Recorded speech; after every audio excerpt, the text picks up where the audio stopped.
Alors, bonjour à tous. Donc, bon, je ne vais pas revenir sur tout ce qu'a dit Rodica.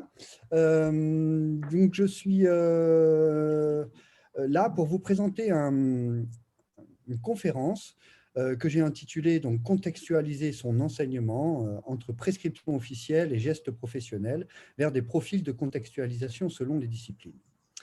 Donc, juste pour vous faire un petit rappel d'où est née cette problématique. J'ai commencé dans ma thèse à étudier la place et les effets de la langue créole dans l'enseignement de l'éducation physique et sportive en Guadeloupe.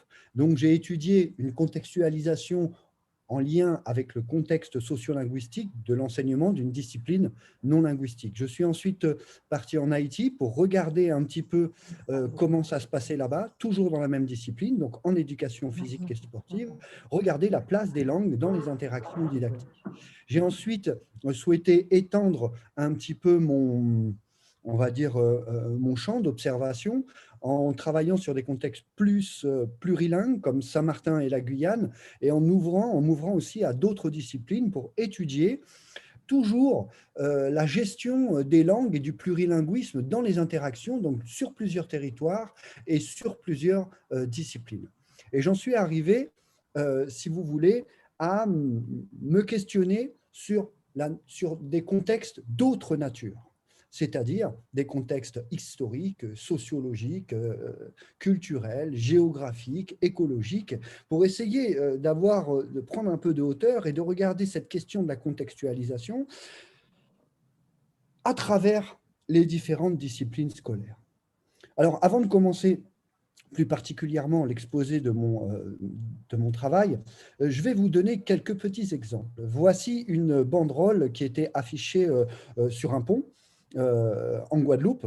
Il était inscrit dessus « L'école à français pas faite pour Guadeloupéens », ce qui signifie que l'école des Français n'est pas faite pour les Guadeloupéens. Il y a derrière cette revendication l'idée d'une sorte d'inadéquation du système éducatif français aux spécificités de la Guadeloupe et du peuple guadeloupéen. Donc on peut se poser la question de mais à quel niveau, de quelle manière, pourquoi ils exposent ce décalage qu'il y a entre une école et un territoire. Autre exemple, des manuels d'histoire et géographie adaptés au contexte des Antilles françaises. Encore d'autres exemples de formes de contextualisation. Gérard Lauriette, dit Papa Yaya, a été enseignant et a été exclu de l'école, du système éducatif français, parce qu'il utilisait le créole pour enseigner l'ensemble des disciplines à ses élèves. Il a donc ensuite monté une école dans laquelle il utilisait uniquement le créole pour enseigner toutes les disciplines scolaires. À côté de lui, à sa droite, il y a Dany Bebel-Gisler qui est, elle, plutôt travaillée sur la dimension anthropologique, culturelle et sociale de l'enfant en Guadeloupe et de sa non prise en compte dans le système éducatif français. Elle disait qu'il fallait déposer à la porte de la salle de classe ses réalités, son créole, son corps, pour entrer comme un pur esprit dans le sanctuaire chaste et pieux de la culture française.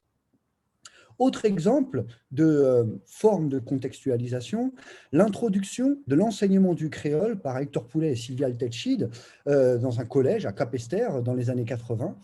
Et ce n'est qu'en 2001 que le créole va être reconnu comme langue régionale et va être enseigné à l'école de manière optionnelle. On a derrière ces trois aspects des formes de contextualisation différentes. Des manuels en histoire géo qui prennent en compte le contexte le contexte écologique, géographique et historique de la Guadeloupe. On a Papa Yaya qui, lui, enseignait toutes les disciplines en utilisant la langue du contexte d'enseignement. Et on a Hector et Sylviane qui, eux, ont plutôt rajouté quelque chose au sein du système éducatif, donc il y avait toutes les disciplines, plus l'enseignement du créole. On a ici déjà, avec ces 3 petits exemples, des formes de contextualisation, des types de contextualisation qui peuvent être différentes. Alors, les questions que je me suis posées sont les suivantes. Premièrement, au niveau des textes officiels, est-ce que les textes officiels sont contextualisés? Est-ce qu'il y a une injonction du ministère dans les disciplines scolaires à contextualiser leur enseignement, à contextualiser l'enseignement? Deuxième niveau, est-ce que les enseignants ont l'impression de contextualiser leur enseignement? Et si oui, de quelle manière ils le font? Sur quoi ils s'appuient? Qu'est-ce qu'ils adaptent?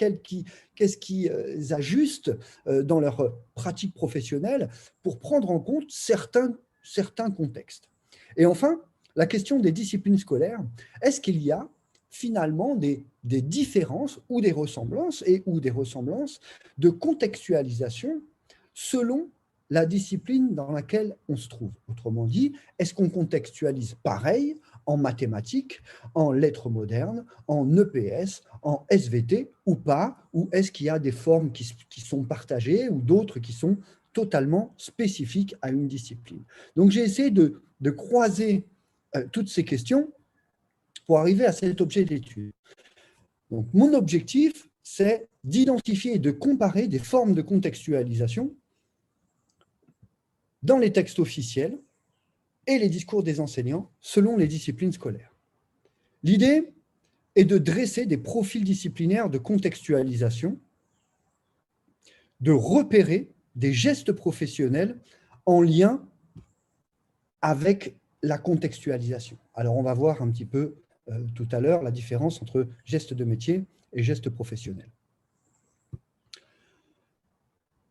Je m'appuie sur un cadre théorique qui repose sur 3 grandes approches. Premièrement, la notion de didactique comparée, l'approche de didactique comparée qui consiste à étudier les différentes didactiques disciplinaires, ce que je vais faire en vue de repérer des spécificités de disciplines, mais aussi des aspects plus génériques qui sont partagés par les différentes disciplines scolaires.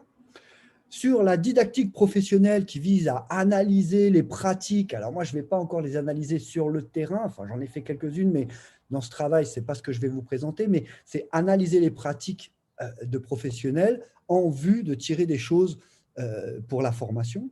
Et enfin, les didactiques contextuelles, c'est un champ qu'on a essayé de construire avec M. Forissier et M. Delcroix, autour de cette notion de contextualisation didactique avec un certain nombre de concepts que je vais rapidement vous présenter pour comprendre un petit peu, on va dire, le background théorique qu'on a essayé de construire pour parler de la contextualisation. Alors, le contexte, généralement, on considère que c'est ce qui est extérieur, c'est-à-dire c'est l'ensemble des paramètres formant l'environnement dans lequel se déroule une situation. Concernant la situation, le noir, Tupin et Ray nous donnent 3 choses. Premièrement, il y a 2 éléments. Et deuxièmement, il y a une évolution permanente de la situation. Donc, il y a des aspects extérieurs, des conditions et des circonstances environnementales, et des aspects plus intérieurs, des dispositions psychologiques. Et ces 2 aspects, en fonction des actions des différents protagonistes, la situation est en perpétuelle reconfiguration, elle évolue. Rousseau nous parle par exemple de la notion de situation didactique, il nous parle d'un environnement d'apprentissage qui est constitué d'un milieu didactique et influencé par des contextes externes, donc la classe, l'établissement, le territoire, le monde, et des contextes plus internes qui seraient liés aux dispositions des différents acteurs, que ce soit enseignants ou élèves. En matière de contextualisation, on peut distinguer donc différents niveaux, différents types de contextes. Premièrement, des niveaux plus micro, comme par exemple la classe, méso, l'établissement ou la région, et macro, national ou mondial. Tupin parle également de cercles contextuels concentriques, proximal, médian et macro. Nous parlons aussi de niveau de contextualisation. Alors ce concept-là va nous intéresser puisque il y a dans un premier temps, la no-contextualisation, c'est tout ce qui est de l'ordre d'une contextualisation au niveau des prescrits, c'est ce que nous allons analyser aujourd'hui. Une contextualisation pédagogique, c'est-à-dire en termes de transposition, c'est le moment où l'enseignant met en place des situations d'apprentissage. Et enfin, la contextualisation socio-cognitive qui se situe beaucoup plus au niveau de l'élève. Vous connaissez la transposition avec les savoirs à enseigner, les savoirs enseignés et les savoirs appris. Donc, on va s'intéresser justement aux savoirs à enseigner et aux savoirs enseignés, donc les textes et les enseignants. On peut parler des différents types de contextes, on l'a vu, externes ou internes. Après, des natures de contextes différents. Est-ce qu'on prend en compte le contexte social, historique, linguistique, écologique? On peut parler aussi d'objets de contexte, c'est-à-dire dans ce contexte, par exemple, social, quel élément, quel paramètre, quelle variable on va prendre. Nous avons aussi développé deux types de décalage, la notion d'écart de contexte et la notion d'effet de contexte. Autrement dit, plus il y a des écarts importants entre des contextes, plus il risque d'avoir des effets de contexte, des décalages qui peuvent apparaître. Enfin, pour terminer, trois autres petites notions qui flottent autour des didactiques contextuelles. Nous avons l'ancrage contextuel, qui est cette idée développée par Audacre, que j'ai eu le plaisir d'écouter hier dans vos sessions, dans vos journées. L'ancrage contextuel, c'est cette idée que les textes demandent un ancrage au contexte dans l'enseignement. Et à l'inverse, on parle de cécité contextuelle, c'est-à-dire que les textes ne font à aucun moment mention de la prise en compte d'un contexte en particulier. On parle également de degré de contextualisation fort, intermédiaire et faible. Un degré faible de contextualisation serait juste le changement de l'image. Par exemple, dans un abécédaire, c'est-à-dire au lieu de prendre mandarine en Guadeloupe pour le M, on prendrait mangue, donc on changerait juste l'image. Et des contextualisations fortes seraient beaucoup plus au niveau des programmes, des prescrits. C'est une réflexion de contextualisation spécifique au niveau des programmes. Et enfin, on parle de contraintes de contextualisation, c'est-à-dire de choses qui empêchent la contextualisation. Épistémologique, en termes de construction de savoir, sociale ou didactique. Juste un exemple, il existe des manuels scolaires adaptés en histoire géo au contexte des Antilles françaises. Il n'en existe pas, par exemple, en SVT, où il en a existé un très longtemps, et c'est pourquoi, justement, Madame Audacre présentait ce type de manuel hier. Donc, on continue là, sur les concepts clés, pour qu'on soit un petit peu clair, qu'on parle le même langage. Gestes professionnels. Les gestes professionnels, ce sont les différentes manières de faire, hein, grâce auxquelles celui qui a élaboré un rapport construit et de première main au savoir va assurer la communication de savoir en général au sein d'un dispositif didactique. Alors, selon Jorot et Bucheton, ils distinguent des macro-gestes ou des gestes de métier, c'est-à-dire des activités, des invariants qui sont en lien avec l'histoire du métier, les habitus, c'est-à-dire, par exemple, l'évaluation. C'est un geste de métier. Et puis après, il y a les micro-gestes, les gestes professionnels, des gestes de réglage de l'action, d'un style propre à chaque individu, une capacité de répondre ou non à une situation. On n'évalue pas de la même manière en EPS et en histoire, et en fonction de l'histoire et des sujets, on n'évalue pas de la même manière. Donc, il y a des micro-gestes qui peuvent apparaître. Les hypothèses sont simples, autrement dit, contextualiser, c'est un geste classique. Mais nous, on fait l'hypothèse qu'il y a certaines formes de contextualisation selon les disciplines scolaires. Autrement dit, on pose l'hypothèse de l'existence de deux choses, de profils disciplinaires et de gestes professionnels de contextualisation. Autrement dit, chaque discipline propose des formes de contextualisation spécifiques et les enseignants ont des gestes spécifiques de contextualisation en fonction de leur discipline. Alors, pour essayer de tester cette hypothèse, d'apporter des éléments de réponse, voilà la méthodologie que nous avons suivie. Premièrement, nous avons étudié les programmes du cycle 3 et 4. L'idée était de relever toutes les phrases dans lesquelles le radical contexte sans E apparaissait. La deuxième chose que l'on a analysée, c'est les discours, les pratiques déclarées, les discours de 115 enseignants du second degré à qui on posait une question, qu'est-ce que signifie pour vous contextualiser son enseignement? Ils devaient répondre à l'écrit et donner un exemple spécifique à leur discipline.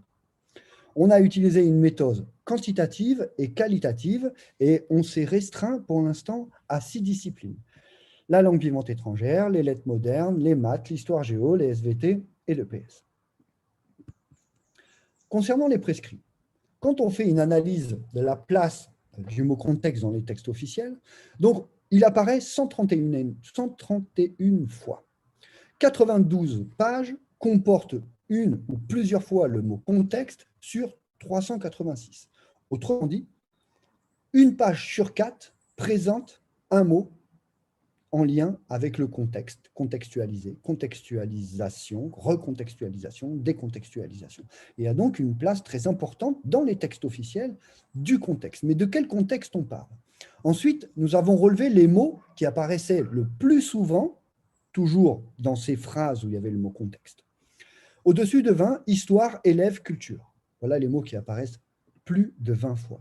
Et enfin, texte, étude, objet, comprendre, œuvre, différents, mots, technique, activité, lecture. Donc, on a ici les mots les plus fréquents qui sont présents dans les phrases où le mot contexte est utilisé dans les textes officiels.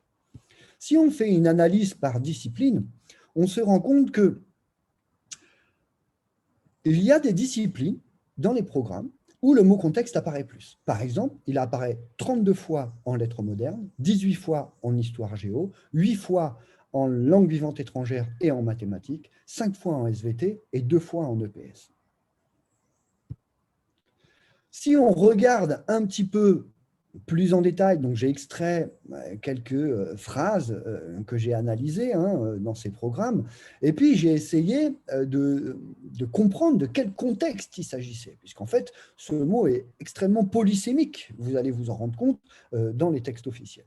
Premièrement, par exemple, en lettres modernes, on nous parle du contexte de l'œuvre. C'est-à-dire que quand on étudie une œuvre du XVIIe, du XVIIIe, du XIXe, c'est important de donner aux élèves une connaissance du contexte dans lequel s'est réalisée cette œuvre. Quel vivait l'auteur, quel pays, quelle période, ainsi de suite. Il nous parle aussi du contexte, aussi appelé cotexte, c'est-à-dire pour comprendre un mot qu'on ne connaît pas, un mot inconnu, on essaye d'utiliser le contexte du mot, c'est-à-dire sa phrase, mais aussi d'analyser le contexte du radical par rapport à sa morphologie.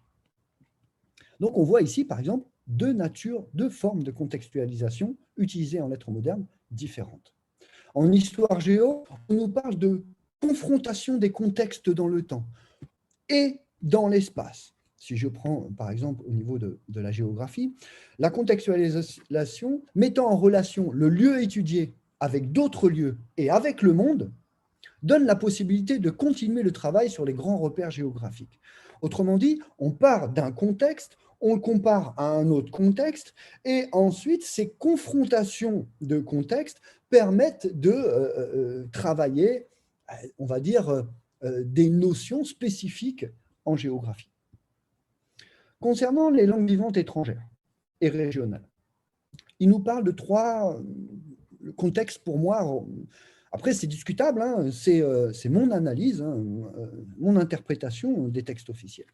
Il nous parle d'une contextualisation authentique.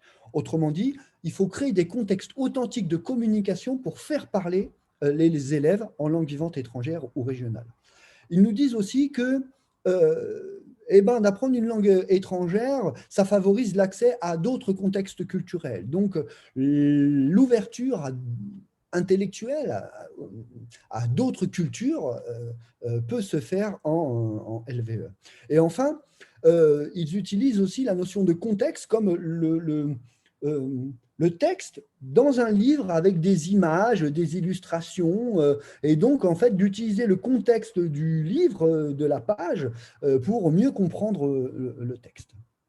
En mathématiques, alors c'est intéressant, il y a cette idée de contexte externe, contexte interne, mais là, aux mathématiques. C'est-à-dire qu'en gros, ce qu'ils nous disent, c'est que oui, on peut utiliser la vie quotidienne pour donner du sens aux apprentissages ou pour formuler les problèmes en mathématiques que l'on veut poser, issus de la vie courante, mais finalement que l'idée de ces illustrations, c'est plutôt de travailler ce qu'ils appellent un contexte interne aux mathématiques, c'est-à-dire hors illustration, hors exemple, c'est-à-dire travailler dans les chiffres, dans les maths. Il parle aussi d'un transfert d'un contexte à un autre quand il s'agit, par exemple, d'utiliser la proportionnalité dans différents types de problèmes. Donc, le contexte des mathématiques en tant que tel. En SVT, il nous parle de contexte de découverte scientifique, un petit peu comme on l'a vu tout à l'heure pour les lettres modernes. C'est-à-dire que quand il y a une découverte scientifique, quelque part sur la planète, à un moment donné, c'est intéressant de savoir où et quand cette découverte s'est produite, pour essayer de comprendre peut-être les motivations des chercheurs, des inventeurs à trouver ces inventions. Et là, par exemple, c'est sur l'exemple de la vaccination et des antibiotiques. Et il nous parle aussi du passé d'un contexte local à un contexte plus global. Donc, c'est cette idée que les observations que l'on peut faire autour de soi peuvent être ensuite remobilisées pour travailler des notions plus généralement que l'on peut retrouver sur la planète. En éducation physique et sportive, là, c'est des choses un petit peu différentes. C'est l'idée qu'il faut essayer de diversifier les contextes. Et là, les contextes, on parle plus, en fait, finalement, d'aménagement du matériel, d'aménagement de la situation. Et donc, c'est cette idée que plus je vais diversifier et complexifier les contextes dans lesquels les élèves vont pratiquer, plus l'élève va apprendre. Donc, le contexte est ici perçu comme un milieu d'apprentissage. Et enfin, une ouverture vers la pluridisciplinarité, où on nous dit que comme en EPS, on est dans des contextes réels de communication, alors on peut, comme on l'a vu tout à l'heure sur la contextualisation authentique pour les langues vivantes étrangères, l'EPS est peut-être un lieu pour communiquer en langue vivante étrangère dans des contextes réels, des besoins de communication réels. Donc voilà un petit peu les 6 disciplines que nous allons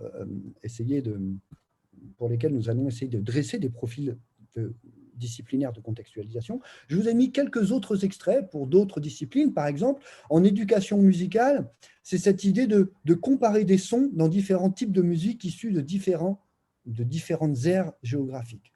En physique-chimie, le contexte, c'est plutôt les conditions expérimentales. Par exemple, ici, pour expliquer les changements d'état de l'eau, on parle du contexte. Un contexte chaud, un contexte froid, qu'est-ce que je mets, quel effet ça a sur l'état du corps, ainsi de suite. Et enfin, par exemple, en enseignement moral et civique, en EMC, on nous parle d'une diversité de contextes. Autrement dit que, par exemple, en fonction des contextes, les règles, les règlements, les sanctions ne sont pas les mêmes. Bon, un petit exemple juste pour illustrer, en foot, on n'a pas le droit de toucher la balle avec la main, mais en handball, on peut. Donc voilà, les règles peuvent varier en fonction des contextes.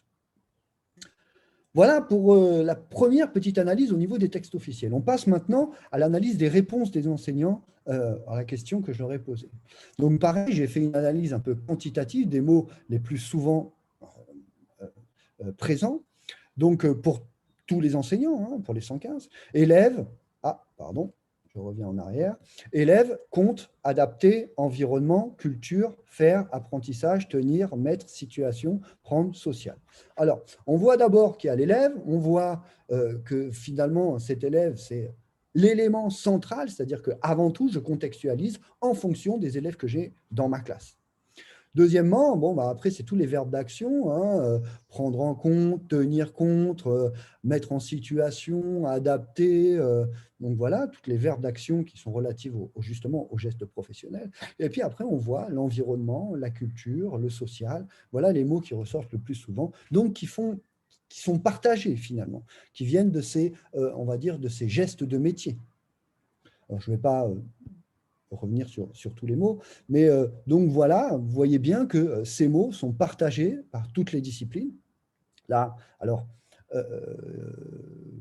il y a des chiffres qu'il faut relativiser, hein, puisqu'on avait plus d'enseignants de lettres modernes, un peu moins d'histoire géo, un peu plus de maths. Donc, ça, ce n'est pas des pourcentages, c'est juste la fréquence d'occurrence des mots par discipline. Et ce qui va nous intéresser peut-être un petit peu plus, c'est les mots qui apparaissent uniquement dans certaines disciplines. Là, on va pouvoir travailler un petit peu la spécificité. Par exemple, la notion de vie, la vie quotidienne, apparaît beaucoup plus en LVE et en maths, alors qu'elle est complètement absente en LM, en histoire géo, en SVT et en EPS. Ça, c'est dans le discours des profs. Le local, par exemple, on le retrouve en LVE et en SVT. Le vécu, on le retrouve en lettres modernes et en mathématiques. La diversité, on le retrouve en LVE et en SVT, alors sûrement avec des notions différentes. Et la notion d'étude, on le retrouve, ah là je me suis trompé, c'est en histoire géo et en SVT. Voilà. Donc au final, après l'analyse de tous ces discours, on peut repérer que les enseignants mettent trois types de contextes. Les contextes externes, qu'on a vu tout à l'heure, le contexte interne, les élèves, leur expérience, leurs connaissances, et le contexte institutionnel, c'est-à-dire le BO, les textes, les programmes attendus, la discipline, les notions. Voilà. Donc pour eux, pour les enseignants, j'ai essayé de synthétiser l'ensemble des définitions. Contextualiser, c'est tenir compte des élèves, prendre en compte les contextes, adapter son enseignement, faire des choix en fonction de certains éléments de contexte en exploitant les ressources disponibles. Ça, c'est l'action de contextualiser. Et l'objectif de la contextualisation, c'est permettre à prendre conscience, donner du sens, montrer l'intérêt, comprendre, faire apprendre, motiver, mettre en relation, partir de la réalité et du vécu des élèves. Voilà les intentions que les enseignants mettent derrière l'action de contextualiser. Donc, c'est une action, il y a plusieurs contextes et il y a plusieurs intentions.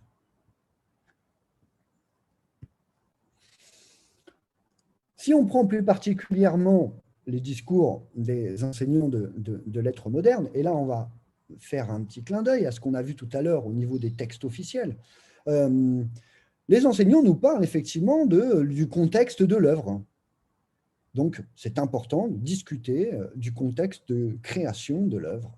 Ils nous parlent aussi, on ne l'a pas trouvé dans les textes officiels, cette idée de culture nationale, culture régionale, littérature française, littérature caribéenne. Donc, l'idée de faire des liens entre ces différents types de littérature. Les enseignants en histoire géo font énormément appel au local, au contexte régional. Donc, trouver des situations dans l'espace proche, partir du contexte historique de la Guadeloupe et du contexte géographique.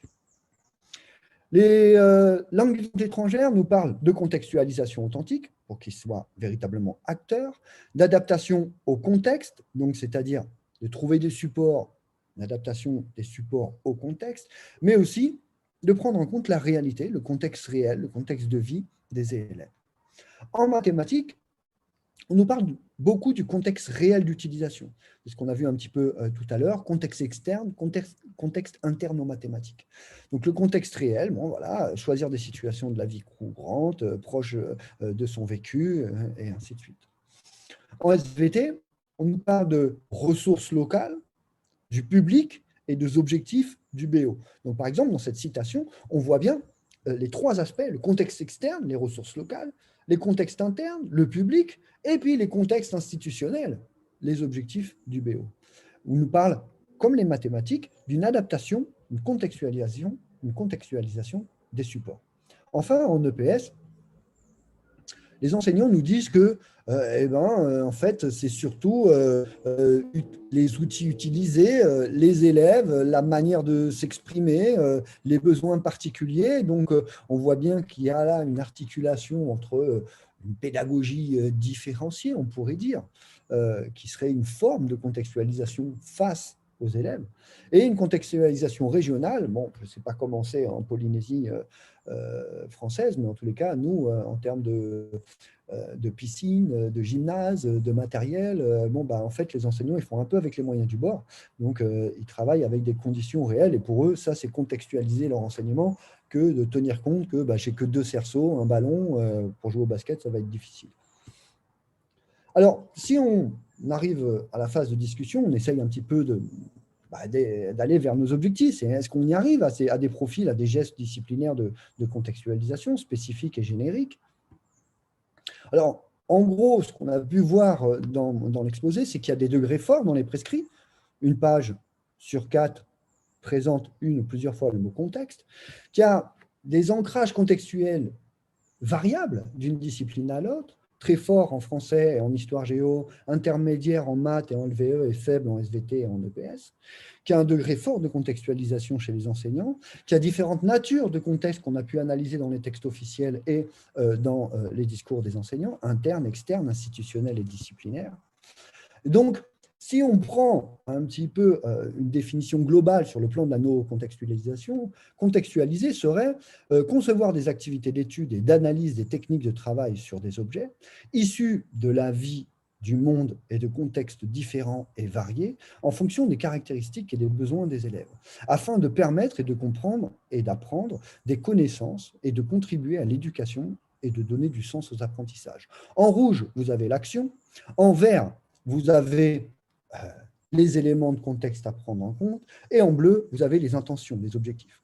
Si on s'intéresse aux définitions données par les enseignants, voilà la synthèse, adapter l'enseignement et faire des choix, en prenant en compte et en exploitant différents contextes externes, internes et institutionnels, en vue de faire apprendre, comprendre les savoirs, de donner du sens aux apprentissages, de montrer l'intérêt des disciplines, de mettre en relation l'enseignement et la réalité, le vécu des élèves. Enfin, si on fait la somme de ces deux définitions, trouvées dans les textes, trouvées dans le discours des enseignants, on arrive à cette synthèse. Contextualiser, c'est ajuster ces pratiques, ces outils, au contexte d'enseignement externe, interne, institutionnel, disciplinaire, en vue d'atteindre des objectifs.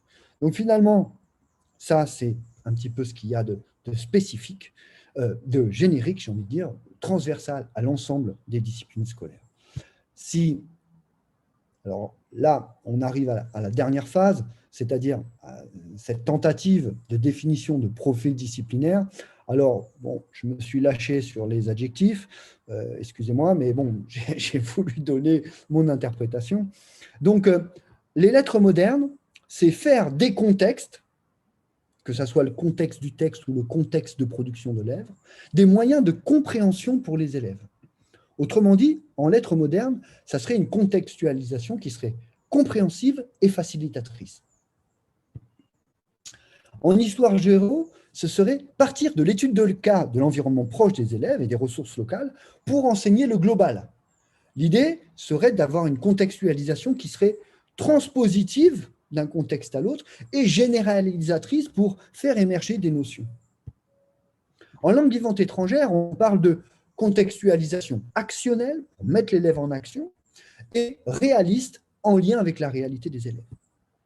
En mathématiques, l'idée serait de s'appuyer sur la vie concrète des élèves pour illustrer des notions abstraites, finalement. Cette idée de contextualisation illustrative pour une perspective abstractive. En sciences et vie et de la Terre, on est sur un peu comme en lettres modernes, sur une contextualisation compréhensive et un peu comme en histoire géo et transpositive.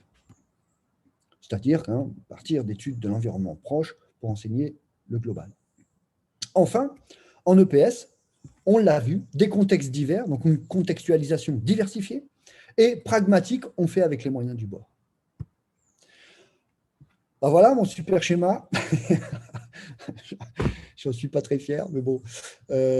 Voilà, donc tous les adjectifs, les formes de contextualisation avec, c'est les grandes tendances. Ça ne veut pas dire que si j'ai mis, par exemple, l'EPS entre diversifié et pragmatique, ça ne veut pas dire qu'un autre enseignant dans une autre discipline ne pourrait pas être aussi, lui, pragmatique, bien sûr. Mais en tous les cas, on a quand même des tendances qui se dégagent, qui sont reprises un petit peu dans ce schéma généraliste. Alors, en conclusion, les textes, ils demandent de concevoir et de mettre en œuvre une contextualisation. C'est dans les textes officiels. Et les enseignants le déclarent contextualisation. Alors, ce qui est intéressant de voir, c'est de voir si dans les textes et chez les enseignants, c'est un ou plusieurs contextes. C'est une ou plusieurs disciplines qui demandent la contextualisation. Parce que cette idée, par exemple, de confrontation de contexte me semble extrêmement intéressante. parce que souvent on dit que contextualiser, finalement, c'est un peu enfermé dans son petit milieu guadeloupéen, polynésien, des notions. Et justement, l'idée de confronter les contextes, c'est dans les textes officiels. Et ça permet justement de développer un certain nombre de connaissances. Et donc, il existe des similarités, on a pu le voir. Tous les profs parlent de la prise en compte des élèves et des différences. On parle plus du local au global en histoire géo en SVT, des conditions matérielles en EPS, des connaissances du contexte en lettres modernes en SVT, et enfin, prise en compte de la vie quotidienne en LVE et en mathématiques. Bon, quelques limites, bien sûr, cycle 3, cycle 4, nombre de disciplines, nombre d'enseignants. Il faudrait avoir une analyse plus fine au sein d'une discipline. Donc, autrement dit, prendre maternelle, élémentaire, collège, lycée, et voir comment cette contextualisation, par exemple en mathématiques, se construit. Par exemple, on sait très bien qu'en mathématiques, on passe beaucoup par la manipulation au départ pour aller vers l'abstraction. Donc, cette manipulation est une forme de contextualisation. Donc, il faudrait faire des choses un petit peu plus poussées là-dessus. Et enfin, quelques perspectives.